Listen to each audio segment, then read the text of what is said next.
YouTube. Hello and good night. Welcome to Mindful Life 122. I am your host, Nathan Springer. Thank you for being here.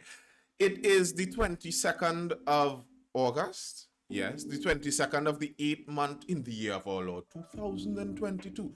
Yes, thank you for being here. Tonight, we're starting talking about agriculture. Food.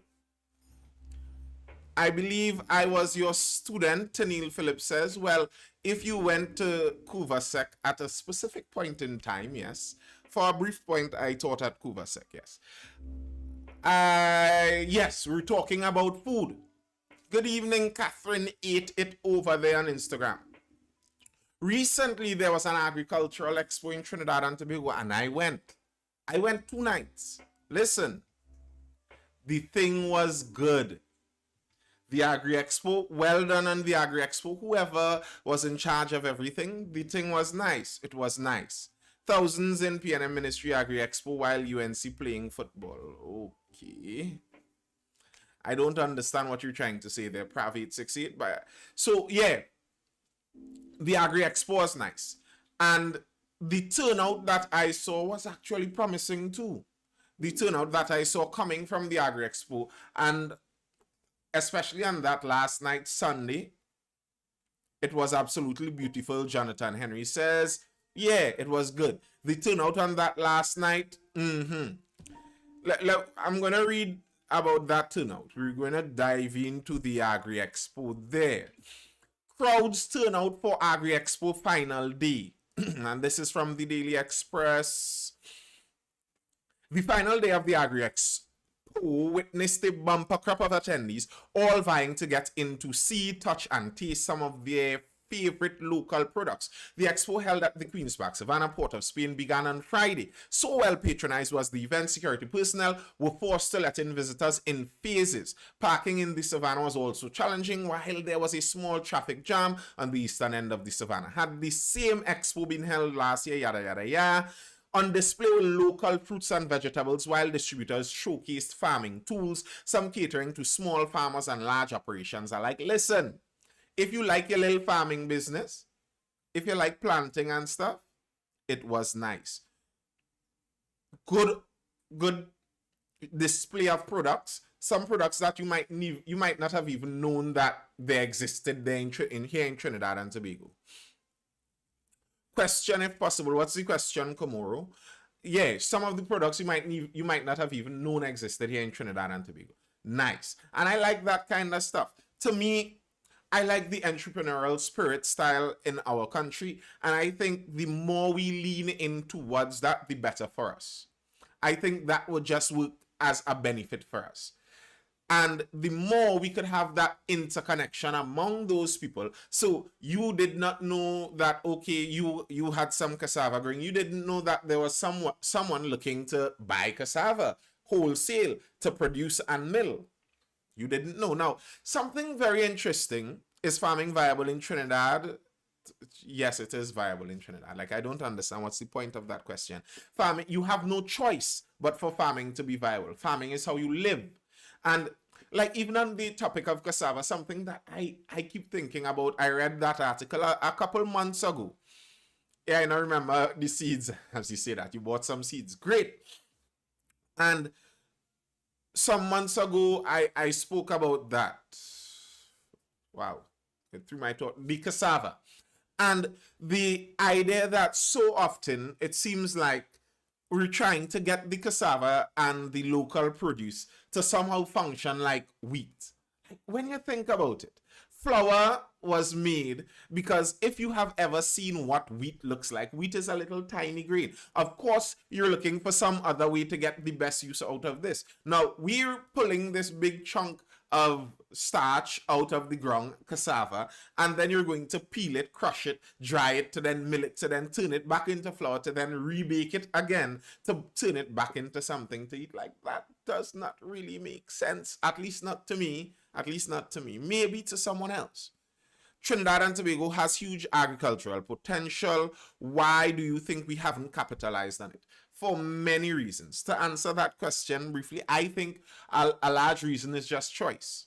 Like, a lot of people like to speak about the government and where the government, good night, Levi Hussein, and where the government is investing and the government isn't doing this and the government isn't doing that. And agreed, the government does have a part to play, and in many instances, the government might not be pulling their full weight. However, a lot of it is just choice. And for many years, the oil and gas sector was just more lucrative. That's just the reality of it. Many people who grew up with farmers for parents did not want to go into that difficult line of work. And we had the oil and gas sector just sitting there, where if you go and you get, all you need is you finish Form 5, you finish CXC, get one other diploma, and sneak and squiggle your way inside of the oil and gas industry, and you're middle class to upper middle class for life.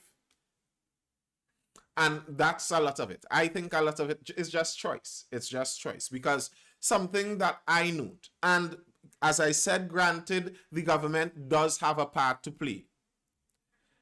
The government does have a part to play. But for example, a lot of the 2-acre plots that were given to some of the former Carney workers, a lot of them are just laying there vacant, doing nothing.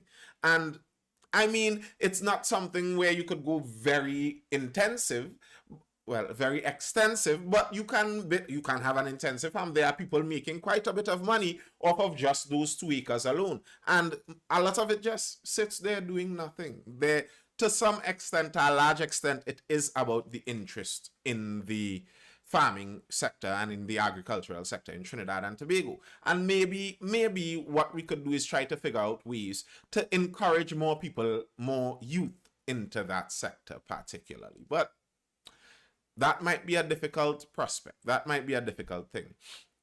But yeah, back to my cassava point.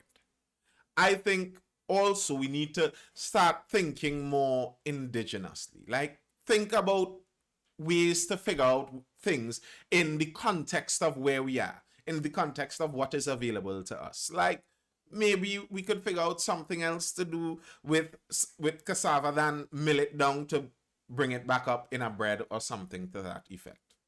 Like, that's just a thought I've had on that. It seems like we're trying to follow a model that might not exactly suit what we have. Not into farming. Well, the Agri Expo had that covered there as well. There was a petting zoo, which was a hit with children who got to see snakes and parrots up close, but not too close. The food, however, had everyone excited. Local and beloved fare such as bacon shack, doubles, fruit juices, and snacks were all on display, some which could have been purchased while smaller samples were given away. You know, we Trinis are always here for the giveaways. Good night, interesting. Good night. Good night. Is the YouTube stream up, Massimo? Yes, I believe it is up. Yes, it is up. We are streaming over there on YouTube. As per usual, if you'd like to follow me on YouTube, head over to YouTube and you can find Nathan Springer over there and follow my channel.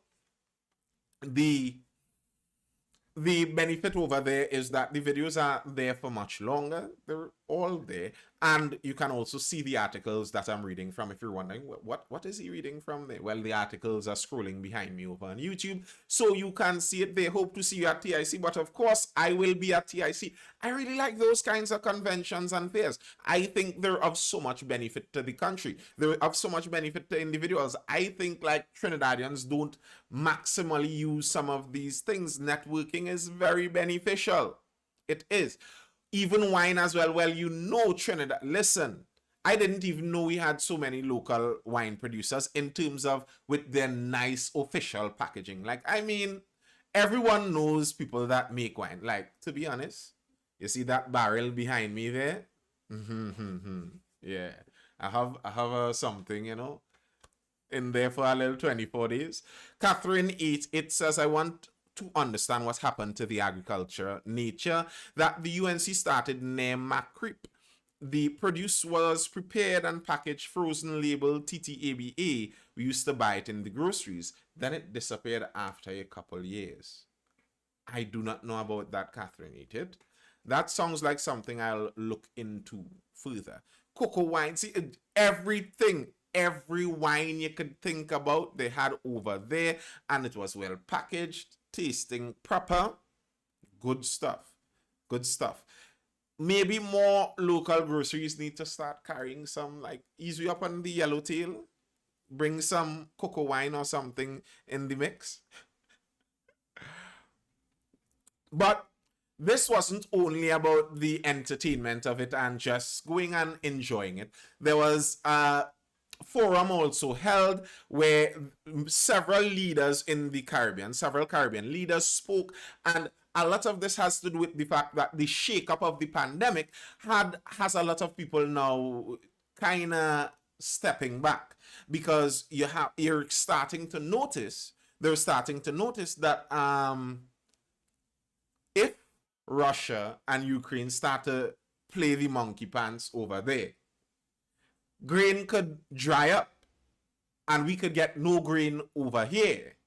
So if we want to, keep ourselves alive, because, food kind of important in staying alive, we need to figure out ways to eat down here.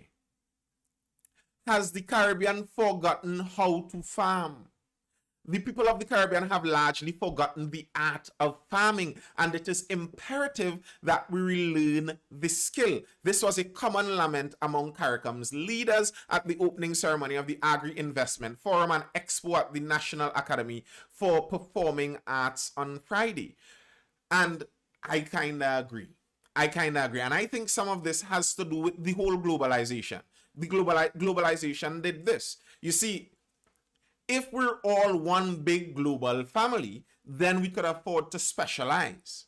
And the Caribbean would have been specializing into tourism and into oil and gas, because, we have the global economy at our fingertips. We don't have to grow everything here. It's like in a country, if our country has enough resources of different types, you could have one spot in a country that just does a whole different thing.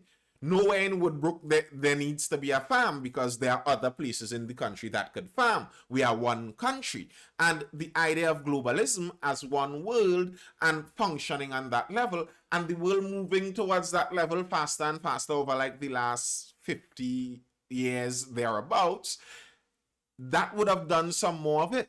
We could just import that. If we could import it, then we don't have to worry. We don't have to worry about doing it down here. Oh gosh, we could import that, of course. And leaning into that, I think, has, as they speak about here, has caused a lot of the Caribbean to forget the art of farming, because we don't need it. You could go find a job in tourism and go to the grocery with the money you make from your job in tourism and buy the food. And a couple generations later, we may get a generation where people think food comes from the grocery. I remember I was watching an interview, some of those ridiculous YouTube street interviews, and they were talking about that. And there are some of those young people in the cities, they really don't have a good understanding of where food comes from. Like, somebody has to plant this generally in the ground, reap it, and carry it across the country to the grocery for you to get it. It just doesn't appear there. And if problems start popping up in carrying it across the country or carrying it across the world, then the food just popping up in your grocery starts to become a little problematic. Barbados Prime Minister Mia Mottley raised the concern during her speech at the Lord Kitchener Auditorium, noting that as the region embarks on a drive to increase food production and reduce the overall food import bill, large-scale training will be required. And this is something, as I said, that was developed. And now we have to try to undevelop it. Like, what is that? Reverse it? Because it wasn't always like that. For some time, we would have been people that ate a lot of what was around us. And then as we became wealthier and globalism became easier, well, and now we have to reverse. We have to admit, this is Miss Mia Mottley speaking, well, more like, we have to admit. Kidding. I'm playing. Regrettably, that many of our people have lost the art of farming and lost the knowledge, and therefore the pivotal role of those videos, as well with the support of the extension services in our ministries of agriculture, will become critical, said Motley. She said it was crucial for the people of the Caribbean to relearn how to grow their own food, not simply to achieve CARICOM's 25 by 25 goal, but to also address growing health concerns due to the consumption of unhealthy meals. It's kind of strange. I see Rahul got it. and Catherine ate it over there. I was playing. Yeah. But it's kind of strange. If you're someone in a less developed country, by and large, you eat healthier than many people in some of those more developed countries. It's just the fact. Hex Senpai says my farming skills more sour than Faris wind. Wow. Wow. Wow. You made me read that.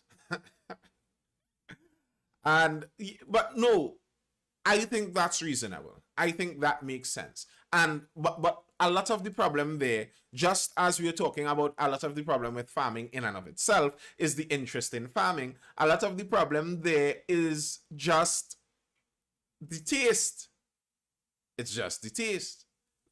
If you are willing to eat green fig, cassava, what else grows extremely easy? Green fig, cassava, well, sweet potatoes, you might need some insecticide there. But planting, etc. A lot of those grow pretty easily. If you're willing to eat that, you could have an unending, yes, dasheen and eddos, quick stuff, quick and easy. If you're willing to eat that, you could have had an unending supply of that. An unending supply. It's not very hard. So, like when some people speak about food insecurity and if people are starving, etc., it's a lot of it has to do with taste. Like if you really wanted to, you could grow a lot of cassava. Yam. Listen, Jonathan J. Henry. When I first understood where yam came from as a youth man, I was like, but how is anyone hungry? How are there people that could say they're hungry in Trinidad and Tobago? You could literally walk into the forest, look for the vine up in the canopy, follow it down to the root, and dig a yam big like your legs, and go home with it. A lot of the farmers of yesteryear are now renters, and most of whom farming planting the same crops. Fair enough. Catherine 8, it says, eating healthy food has been more expensive depending on what you're accustomed to. Junk food is cheap. That's the unfortunate thing. True and false at the same time.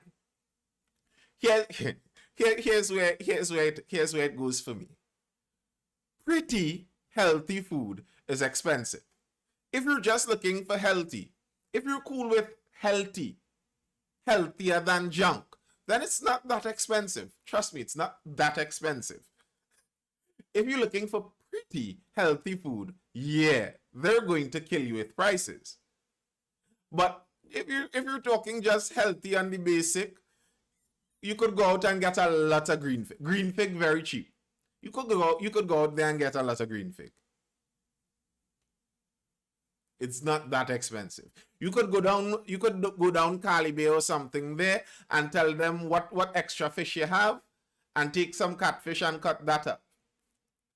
And I assure you, it might make you squint a bit, but I assure you it would be healthier than the junk food. I'm just making an example. But part of the problem is people know that we need our healthy food to be a little pretty to really want to eat it. To really eat it. We need it a little pretty. So because of that, take prices. What I want the same way HDC gives houses, I want a program for agricultural land with policies to ensure productivity. They tried that. That was, I honestly don't know the difference between yam and dasheen. Wow. Wow. Jeez.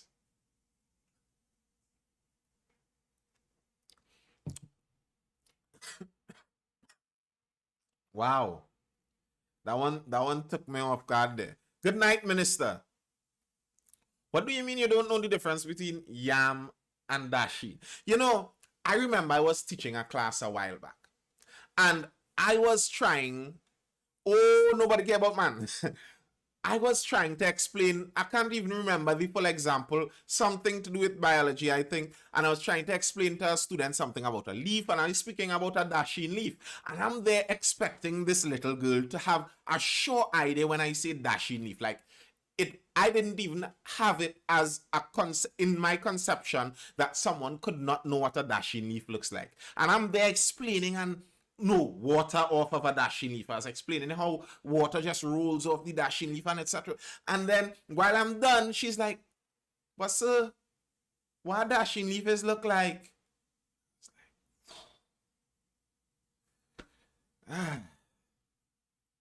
Like, if you don't even know dashing baji, how could you know about the other nuances of baji, the other tiny little varieties? The poi baji, let me not even get into this. Let me not even get into this. And I think because we're losing a lot of that knowledge, a lot of the food security goes with it. A lot of the food security goes with it because we don't even know the food that is around. We have no idea. Met you at the Agri Expo last night. Well, thank you. I clean growing innovation, clean grow innovations, Titi. I'm not sure which one you were. Were you the one with the strawberries?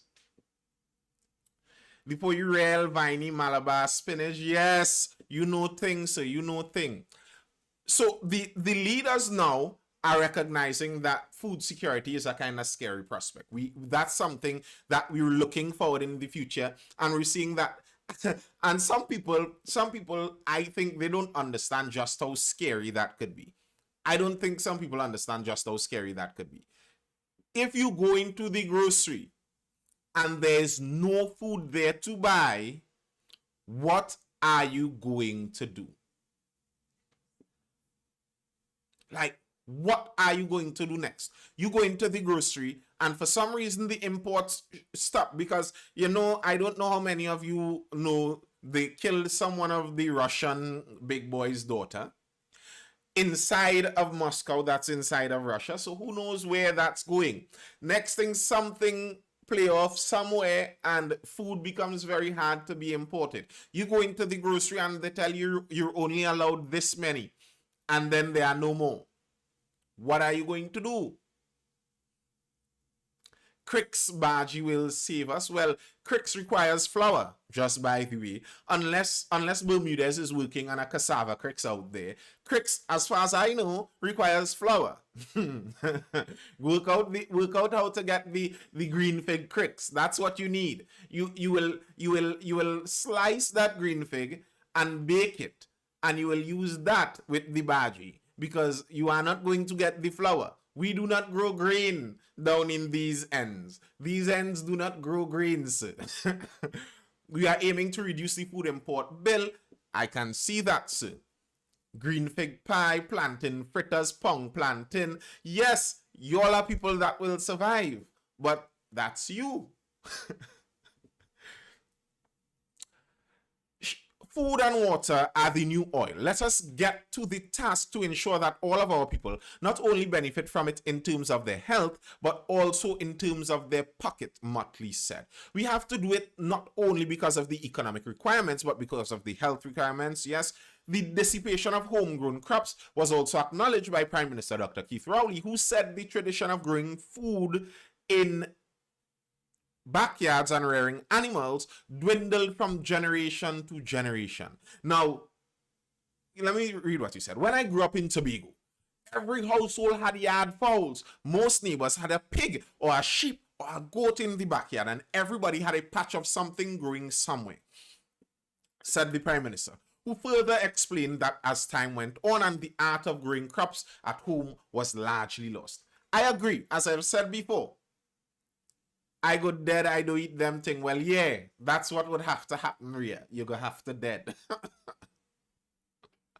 Or I believe you'll learn to eat them thing real quick, real quick. That first hunger pain, you're going to learn. But as I've said before, I think there is the side of interest being lost in it. There is that side. Interest has been lost. As interest has been lost and we've been able to get food otherwise, people are not as interested in the old food and they are not interested in even growing it. That's true. But I also think there's a realistic side to this. There's a side that the government has a very important role to play in, and a side where I think the government hasn't played as good a role as they can play. One of the most important things in gaining wealth, if you look at it across the world, any society that was able to gain wealth, one of the most important things is the free market, but not exactly the free market itself. The ability for people to own things, for something to be mine and it to be protected as mine. Property rights.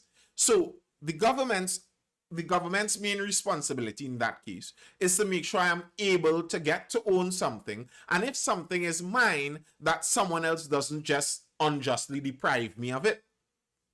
That's the government's job. That's the government's duty. But he's talking there about farm animals. I can tell you, for example, for me, I would love to get some goats and some sheep.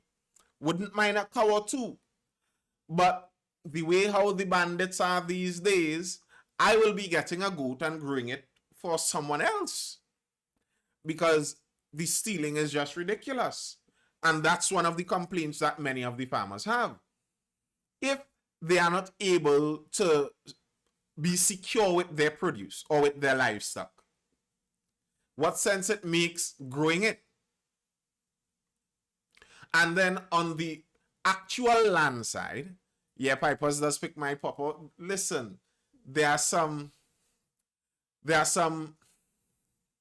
immigrants that live where my garden is. And every now and again, like my first fruit in anything, someone takes it as if they own it. Like, listen, that does not feel good. It does not feel good.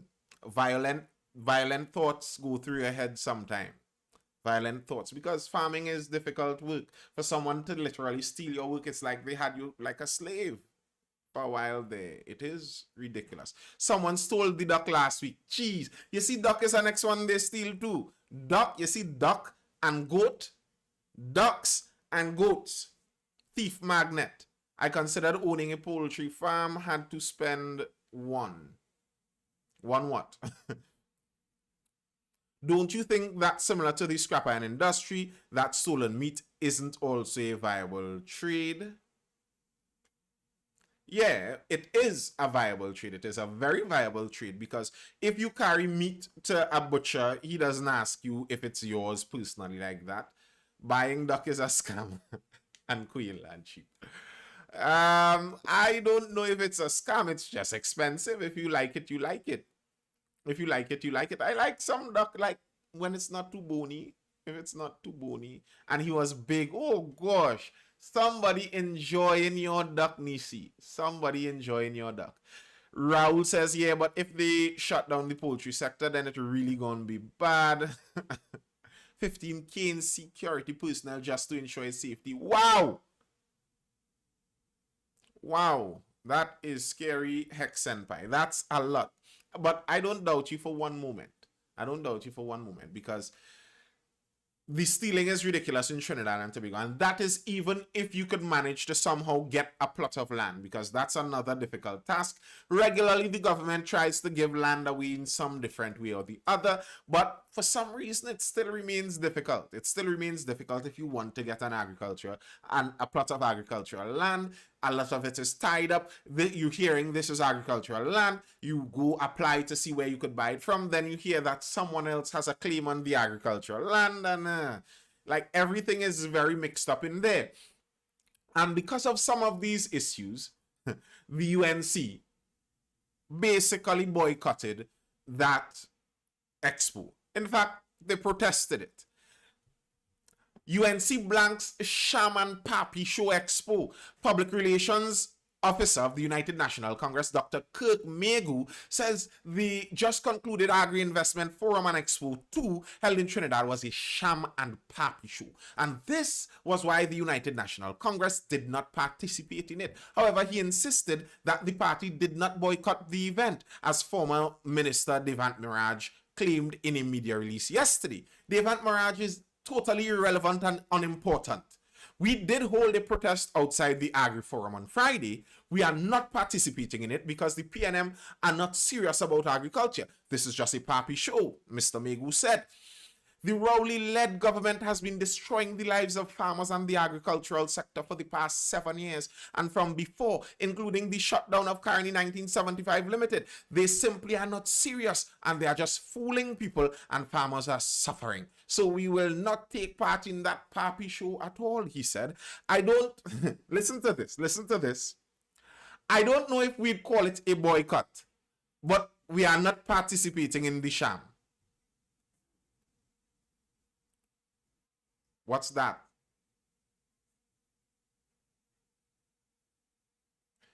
I don't know if I'd call it a boycott, but we are not participating.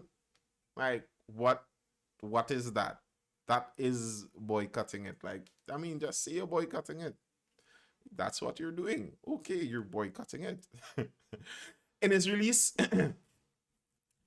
release, Maharaj questioned why the UNC members of parliament and officials were in no-show at the Agri-Investment Expo. This is Mr. Devant Maharaj's release. Much like the local government public consultations boycott, the UNC refused to attend this very important national initiative by the government of Trinidad and Tobago. I am advised that all members of the UNC were invited to the Agri-Investment Expo, yet they all selected not to attend the event, he said. And as he points out there, this is on the heels of them boycotting a meeting of all councillors. Like, I understand politics has the adversarial role, but this is how politics is supposed to function. You're supposed to work with the government. It was a fun thing to do than actual business development. Well, there were multiple aspects to the expo. According to what level you were at, you may have recognized different things, but there are several people who are involved in farming and agriculture who did benefit from it. And there was the business-to-business side. And also noting that this is coming right before TIC, the Trade and Investment Convention, which is next weekend. I think they know what they're doing. Megu will say anything even when it's totally nonsensical. So says Kubon. Yeah, it is noted that they missed the local government meeting also. And that is how our governments are supposed to function. Yes, you are in opposition. Yes, you disagree with a lot of what they're doing or what they're saying, but you have to meet them. They're the ones who control the government at the moment.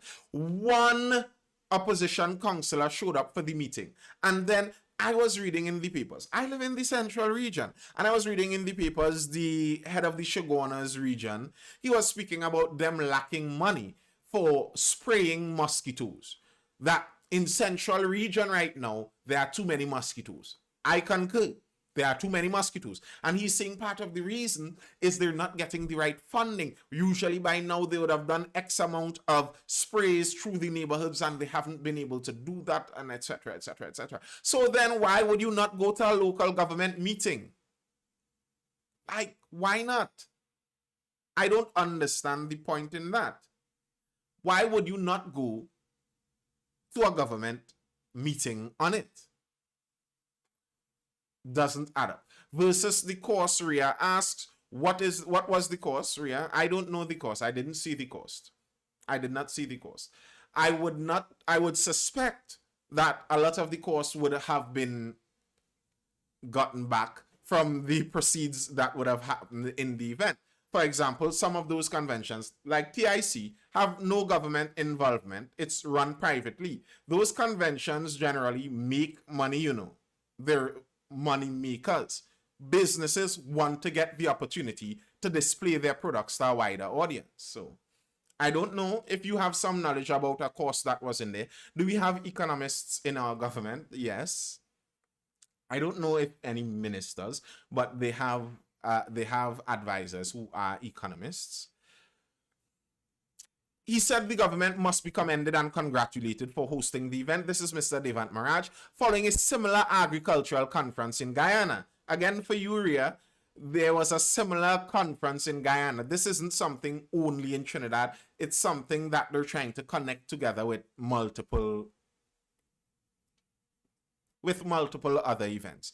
The impact of COVID has had an immediate and adverse effect on food security for many nations that import a significant amount of food. Trinidad and Tobago has an annual food import bill of over $4 billion, and therefore any discussion to reduce the food import bill and increase domestic production of substitute agricultural products should be fully explored, Maharaj said. While only a week ago the UNC MPs, senators, councillors, and other party officials were out in their numbers to attend a rum and roti lime in Derby under the patronage of the leader of the opposition, Kamla Prasad Bisesa. The opposition, conspicuously absent from the Agri-Investment Expo, curry duck and rum appears to have a higher priority on the opposition agenda than food security for Trinidad and Tobago and CARICOM, he said.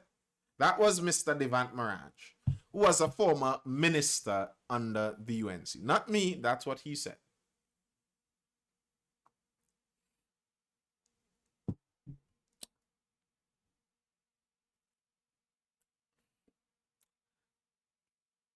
I don't know about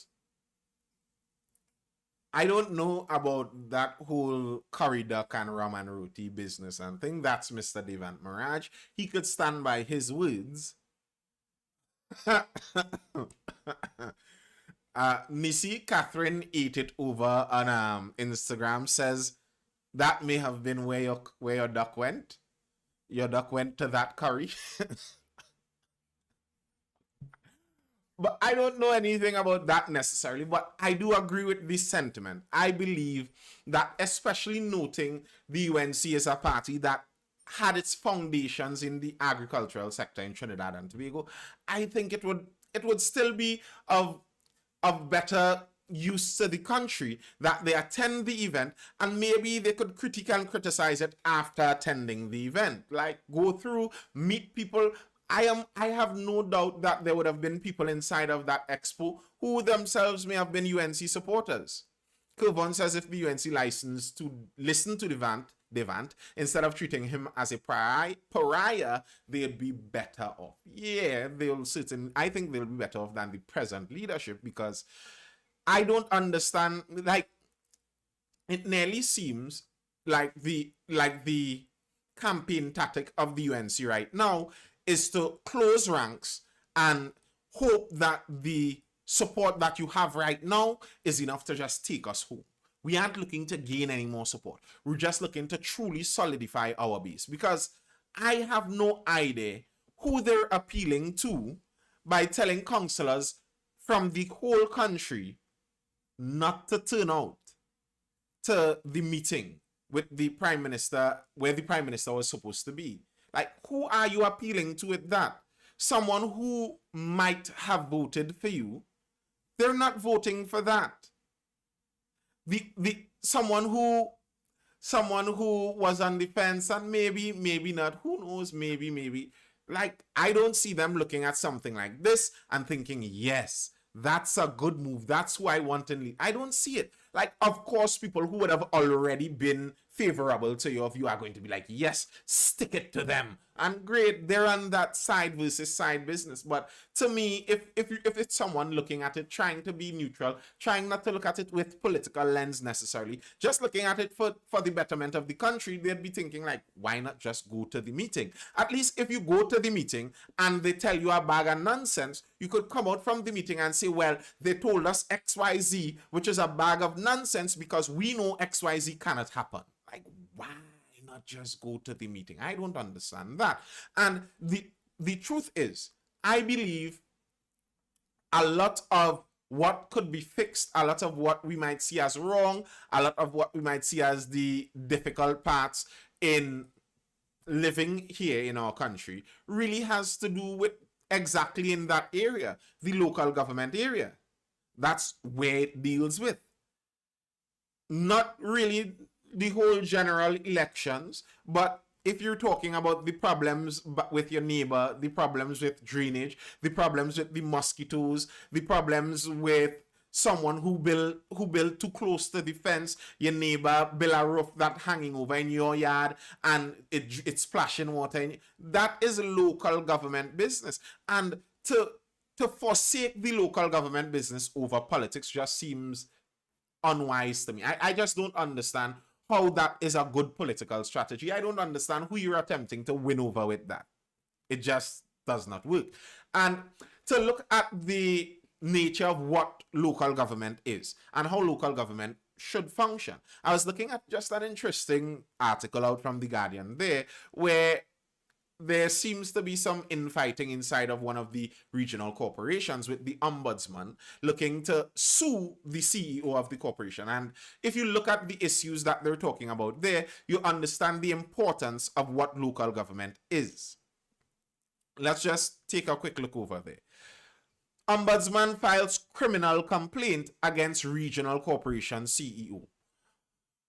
The Ombudsman of Trinidad and Tobago, Rajman Lal Joseph, has initiated summary criminal proceedings at the Port of Spain District Court against CEO of the Tunapuna Piako Regional Corporation, Kathy Ann Mills Mack, following her failure to attend hearings to which she was summoned contrary to Section 10 of the Ombudsman Act, Chapter 252, etc. So, what's going on here is they were summoning the CEO to answer questions pertaining to things happening inside of her district. The Office of the Ombudsman notes the first hearing pertained to a delay in the corporation addressing a complaint about the construction of illegal structures on a government reserve. The second hearing was in relation to the corporation's delay in addressing a complaint of the blockage of the roadway at Gittins Street, Tacarigua. Now, that's just two complaints. But here's what I like about reading this. The fact that someone lodged a complaint, the corporation delayed in dealing with the complaint, and there was a hearing on why there was that delay, and because the CEO didn't turn up, now there are criminal proceedings following the CEO. I don't know all the inner workings of everything in that regional corporation, but to me, that's how you'd like to see things work. The more of that we could have in the country, the better. Where people could actually hold from the local government level their leaders accountable. That local government level, as I said, in reality, like you read about the complaints here. The complaints are someone building an illegal structure on a government reserve. That's things that affect you. A bit of land that was supposed to be reserved, someone looking to put up a structure on it, that's something that affects you in your neighborhood. A blockage on a street in Tacarigua, that's something that affects you. I don't know if any of you are mechanics inside the live, but you all need to fix up the yards because all this mechanic car on the road business, stop. That's things that affect people on the day-to-day basis.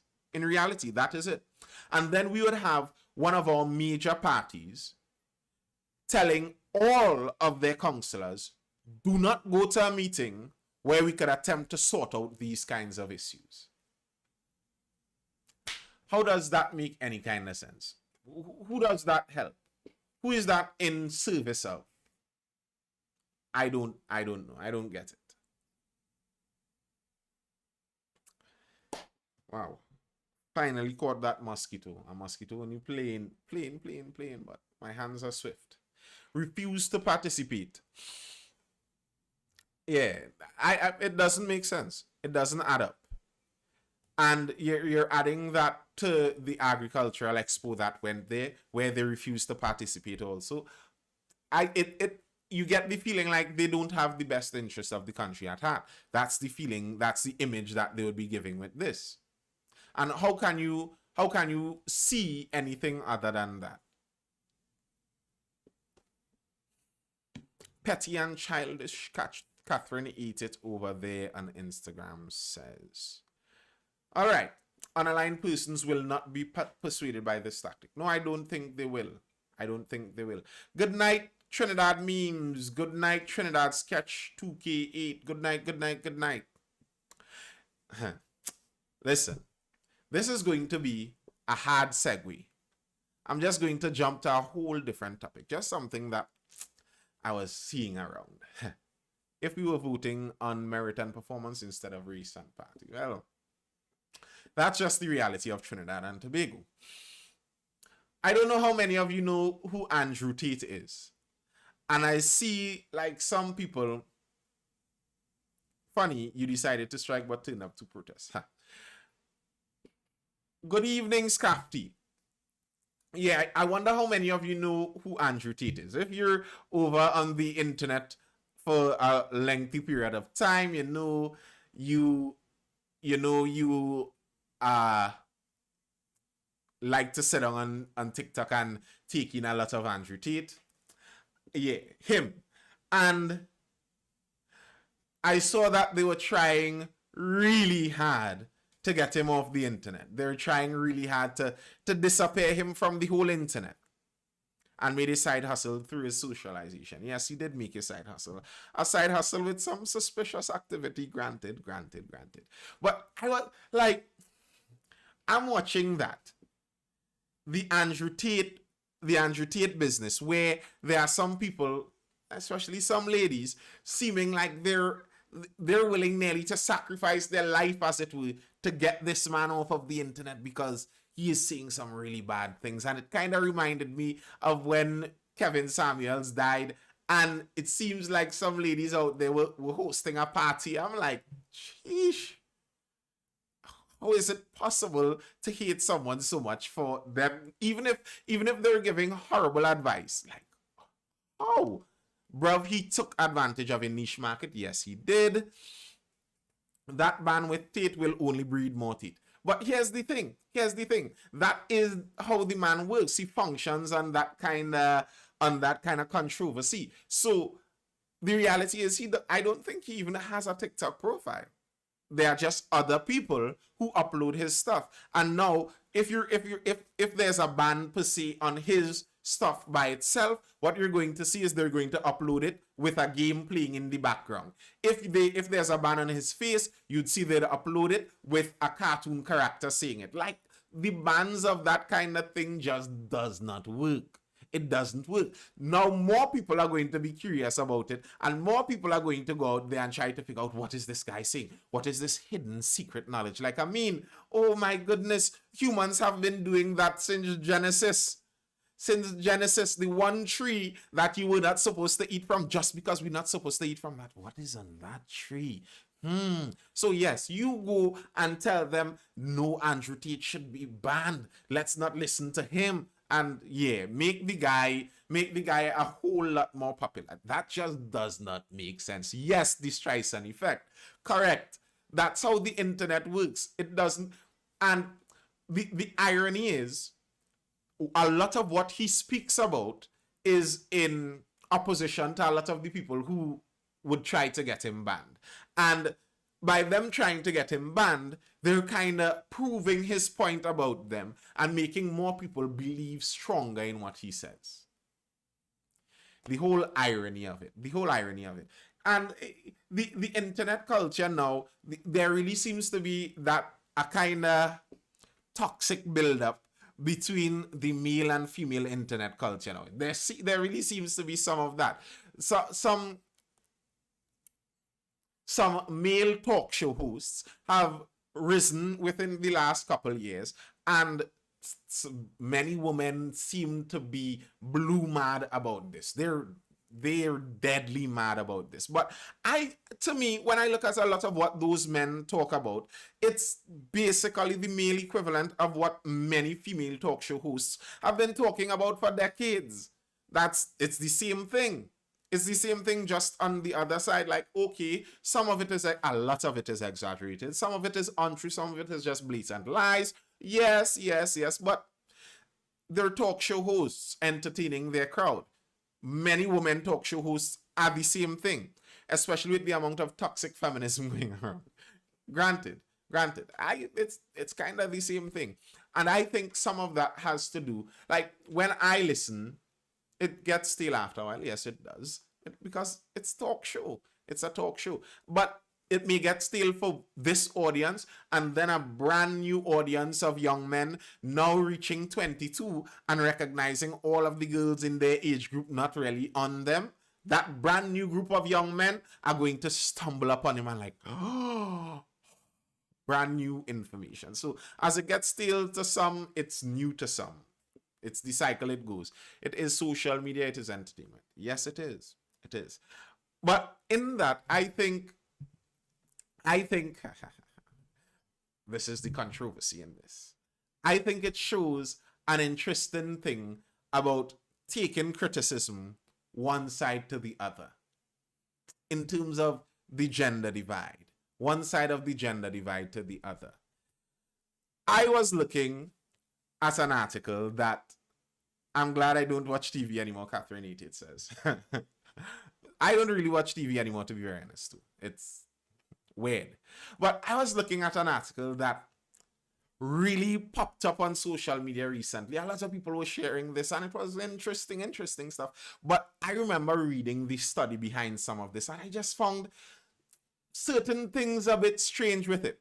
The article is from Psychology Today, and where it's from is kind of important too. The rise of lonely single men. Men need to address their deficits to meet healthier relationship expectations. So we're listening to the framing of that article. So the evidence basically says that more men are single as they get older. There are more men unmarried remaining single. That's what the evidence shows. But the article frames that as these single men, they're extrapolating onto it that these single men are lonely.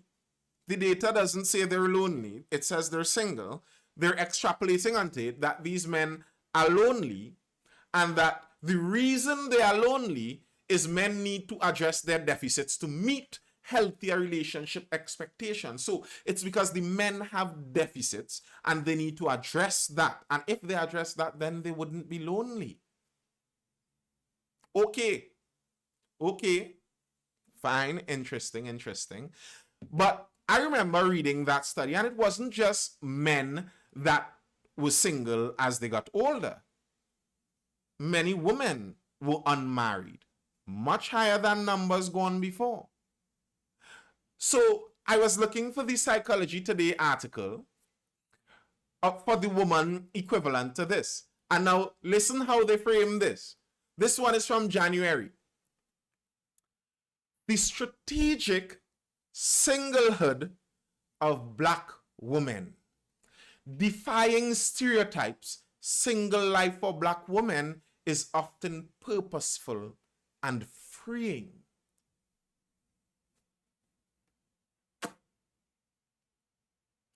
Anybody notice a little difference?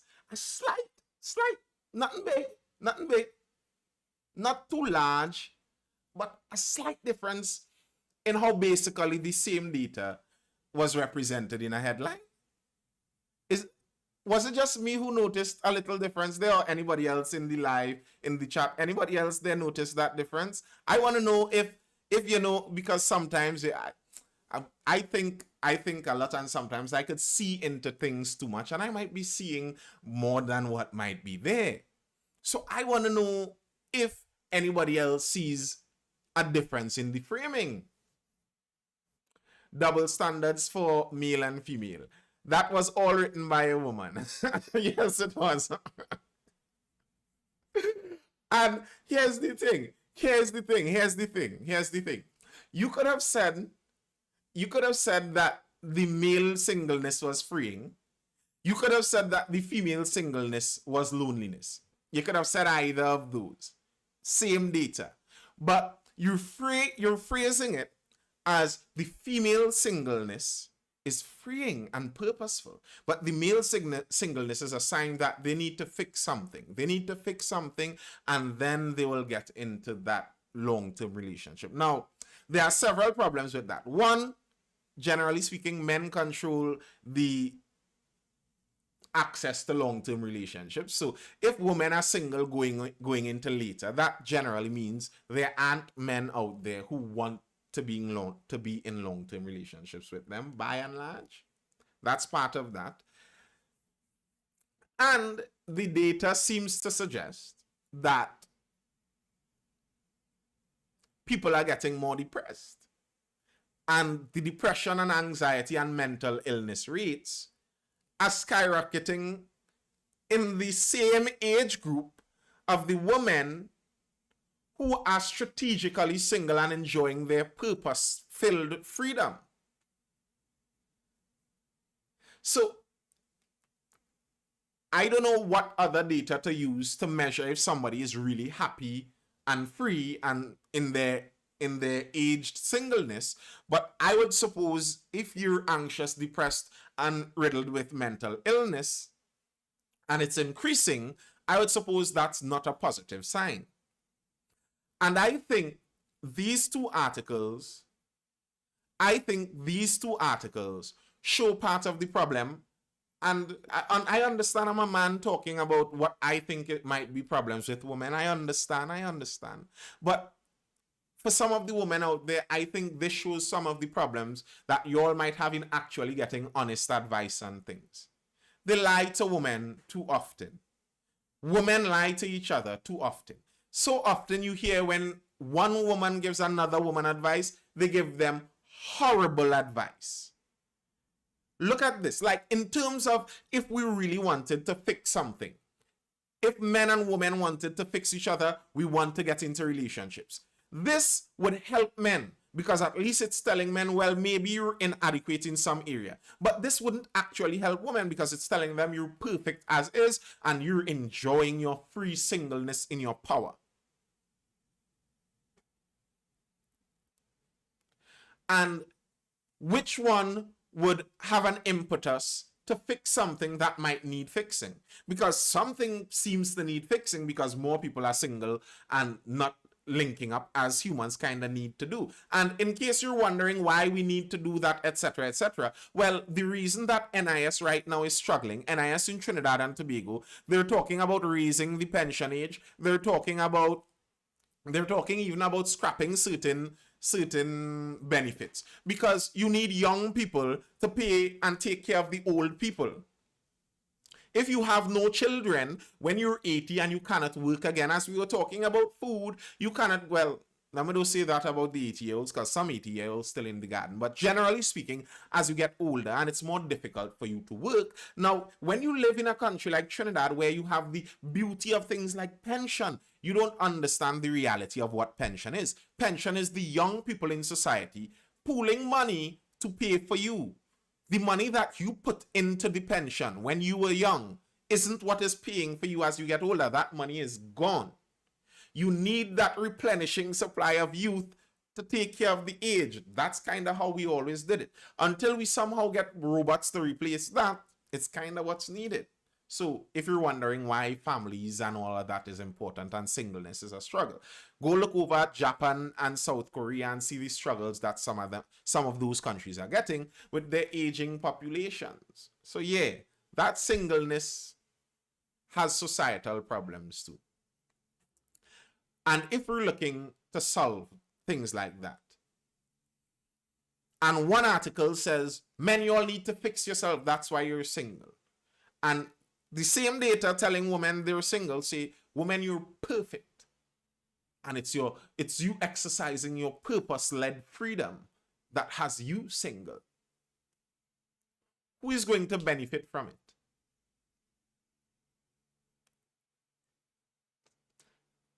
Yeah, there's more I could say on that, eh? There's more, but let's not get ourselves in trouble. Yeah, right. That's all I have for now, folks. That's all I have for now. Are there any other questions or comments before I dive out? That strategic companies benefit from that. Wow, yes, that is very true. That is very, very true. I spoke about this a couple weeks ago. There are banks already writing articles boasting about how their commerce is going to be boosted in the next year, in next couple years, when the most women are going to be single and childless in their 30s. They're boasting about that. They love that. Because you know who has the most consumer debt? Single childless woman. Listen, I can't remember who it was told me this. Someone told me this. They pointed out that, listen, single childless women is spend money like drug dealers. I think it was some youth man tell me that.